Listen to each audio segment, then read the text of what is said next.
Hello brother, எப்படி இருக்கீங்க? நல்லா இருக்கீங்களா? நல்லா இருக்கேன் பிரதர். ஜப்பான்ல உங்களை மீட் பண்ணுறதுக்கு ரொம்ப சந்தோஷம். எனக்கும் ரொம்ப சந்தோஷம். சரி, என்ன விஷயமா ஜப்பான் வந்திருக்கீங்க? ஜப்பான் வந்து இப்போ பார்த்தீங்கன்னா 2 விஷயத்துக்காக வந்திருக்கேன். ஓகே. ஒன்று வந்து நம்ம கிட்ட ஜாப்பனீஸ் படிக்கிற பசங்களுக்கு ஜாப் ஆப்பர்ச்சுனிட்டிஸ் கிரியேட் பண்ணுறதுக்காக வந்திருக்கேன். ஓகே. ஜாப்பனீஸ் லாங்குவேஜ் வந்து நீங்களும் சப்போர்ட் பண்ணுறீங்க, நிறைய பேர் ஸ்டூடெண்ட்ஸை ஜப்பானுக்கு வந்து அனுப்புறீங்க.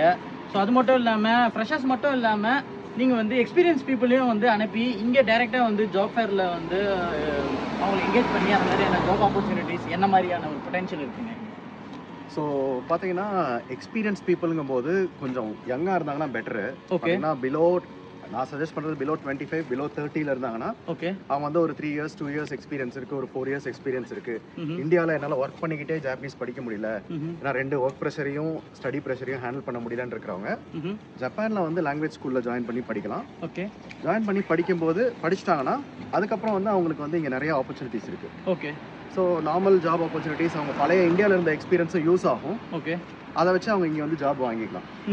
ஏன்னா இப்போ வந்து அவங்க ஜப்பானுக்கு வந்துட்டு ஜாப்பனீஸ் N2 N1 லெவலுக்கு வந்துட்டாங்கன்னா உங்களுக்கு எப்படி வேணாலும் ஜாப் கிடைச்சிடும். Okay. So only thing is இங்கே வந்ததுக்கப்புறம் அவங்க வந்து சின்சியராக படிக்கணும் ஜாப்பனீஸ். ஓகே. நிறைய பேர் பார்ட் டைம் ஜாப்ஸ் பண்ணிட்டு லாங்குவேஜ் படிக்கிறத மிஸ் பண்ணிடுறாங்க. அஃப்கோர்ஸ் பார்ட் டைம் பண்ணி அவங்களோட லிவிங் எக்ஸ்பென்சஸை மேனேஜ் பண்ணிக்கிட்டோம். பட் கம்பல்சரியாக ஜாப்பனீஸை வந்து சின்சியராக இவங்க இங்கே படித்தாங்கன்னா இந்தியாவில் இருக்க எக்ஸ்பீரியன்ஸையும் இங்கே வந்து கெயின் பண்ண ஜாப்பனீஸ் நாலேஜையும் வச்சு சூப்பரான கேரியர் அவங்களால கிரியேட் பண்ண முடியும். இங்கே என்ன மாதிரியான ஜாப் ஆப்பர்ச்சுனிட்டி சம்மந்தமாக என்ன மாதிரி இருக்குது?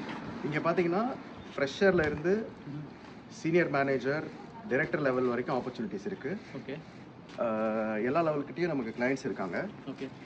ஃப்ரெஷர் பார்த்தீங்கன்னா mechanical and IT, okay, electrical all ஏரியாஸில் இருக்குது. Basically engineering. Okay. So IT சம்மந்தமாக நீங்கள் சொன்னீங்க, ஐடியில் எந்த அளவுக்கு இங்கே பொட்டன்ஷியல் இருக்குதுங்க? நிறைய பேர் ஐடி சம்மந்தமாக தான் வேலை வாய்ப்பு எப்படி இருக்குங்க அப்படின்னு கேட்டுகிட்டே இருக்காங்க. கண்டிப்பாக ஐடி சம்மந்தமாக வேலை வாங்கணுன்னா ஃபஸ்ட்டு வந்து அவங்களுக்கு வந்து ஜாப்பனீஸ் லாங்குவேஜ் மஸ்ட்டுங்க. Okay. Minimum N3 level Japanese இருக்கணும். ஓகே. ப்ளஸ் நல்லா ஃப்ளூவெண்ட்டாக பேசணும். ஓகே. இது கூட அவங்களுக்கு வந்து டெக்னிக்கல் ஸ்கில்ஸும் இருக்கணும். வெறும் லாங்குவேஜ் வச்சு அவங்க வர முடியாது. ஓகே. ஓரளவுக்கு டெக்னிக்கல் ஸ்கில்ஸ், அது வந்து என்ன டெக்னாலஜியாக வேணா இருக்கலாம். அது ஜாவாவாக இருக்கலாம், பைத்தானாக இருக்கலாம், PHPயாக இருக்கலாம், வெப்னா இல்லைனா வந்து டேட்டா என்டர்பிரைஸில் SAP, Salesforce, என்ன டெக்னாலஜி வேணா இருக்கலாம். பட் அவங்களுக்கு வந்து ஓரளவுக்கு எக்ஸ்பீரியன்ஸ் அண்ட் நாலேஜ் வேணும். நாலேஜ் இருக்கணும். ஓகே.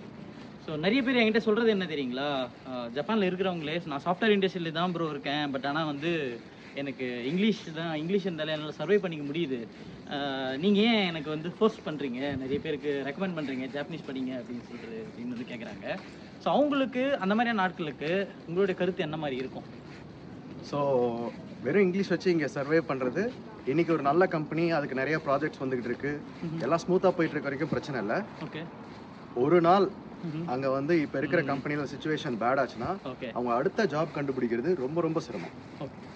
ப்ளஸ் ஒரு பைலிங்குவல் இன்ஜினியருக்கு இருக்க ஆப்பர்ச்சுனிட்டிஸ்க்கும் ஒரு இங்கிலீஷ் ஒன்லி இன்ஜினியருக்கும் இருக்க ஆப்பர்ச்சுனிட்டிஸ்க்கும் பயங்கர டிஃப்ரென்ஸ்.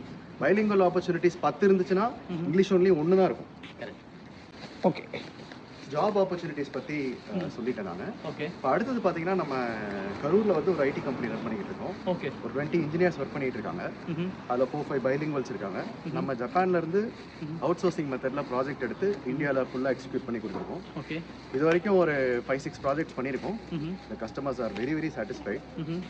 ஸோ அது சம்மந்தமாக புது லீட்ஸ்லாம் நமக்கு இருக்குது. ஓகே. நம்ம ஃப்ரெண்ட்ஸ் இருக்காங்க இங்கே. ஓகே. பார்ட்னர்ஸ் இருக்காங்க. அவங்க மூலிமா புது கிளைண்ட்ஸையும் அப்ரோச் பண்ணுறதுக்காக வந்திருக்கேன். ஓகே. ஸோ இப்போ நீங்கள் வந்து அவுட் சோர்சிங் ப்ராஜெக்ட் ஹேண்டில் பண்ணுறேன் ஐடி ரிலேட்டடானு சொல்கிறீங்க, அப்போது ஜாப்பனீஸ் லாங்குவேஜுக்கு என்ன மாதிரி வந்து நீங்கள் அதை ஹேண்டில் பண்ணுறீங்க? கண்டிப்பாக வந்து நம்ம ஜப்பான்லேருந்து ப்ராஜெக்ட் எடுத்து பண்ணும்போது ஜாப்பனீஸ் ஸ்போக்கன் ரிட்டன் எல்லாமே இருந்தால் தான் நம்ம பண்ண முடியும். ஓகே. பார்த்தீங்கன்னா ஃப்ரண்ட் எண்டிங் பார்த்தீங்கன்னா நானும் மெயினான பிஸ்னஸ் டிஸ்கஷன்ஸ் ரெக்குயர்மெண்ட்ஸ்க்கெலாம் ஜாயின் பண்ணுவேன். நம்ம டீமில் ஒரு 3-4 நல்ல மெம்பர்ஸ் இருக்காங்க. அவங்களால வந்து ஜாப்பனீஸ் பேசவும் முடியும், மெசேஜஸ் மெயில்ஸ் எல்லாமே அவங்களால ஹேண்டில் பண்ண முடியும். ஓகே. ஸோ இது ஒரு நல்ல ரூட். இப்போ பார்த்தீங்கன்னா நான் வந்து ரிஸ்க் எடுக்க வேணாம், ஸ்ட்ரைட்டாக ஜப்பானுக்கு வர வேணாம், ஓரளவுக்கு நான் சேஃபாக வந்து வரணும்னா நம்ம ஆஃபீஸில் வந்து அவங்க ஜாப்பனீஸ் படிச்சுக்கிட்டே ஐடிலையும் ட்ரைனிங் நாங்கள் கொடுக்குறோம். அது ஒர்க் பண்ணிவிட்டு லைவ் ஜப்பான் ப்ராஜெக்ட்ஸில் ஒர்க் பண்ணிவிட்டு அப்புறம் அவங்க ஜப்பான் வரலாம். இது மாதிரி ஜப்பான் வந்த பசங்க நிறைய பேர் இருக்காங்க நம்மக்கிட்ட. ஓ ஓகே ப்ரோ, உங்களுடைய இந்த ஒரு ட்ரிப்பு இனிதே அமைய ஜப்பான் தமிழ் ப்ரோ சார்பாக வாழ்த்துக்கள். ரொம்ப சந்தோஷம் bro. Thank you so much. Thank you very much.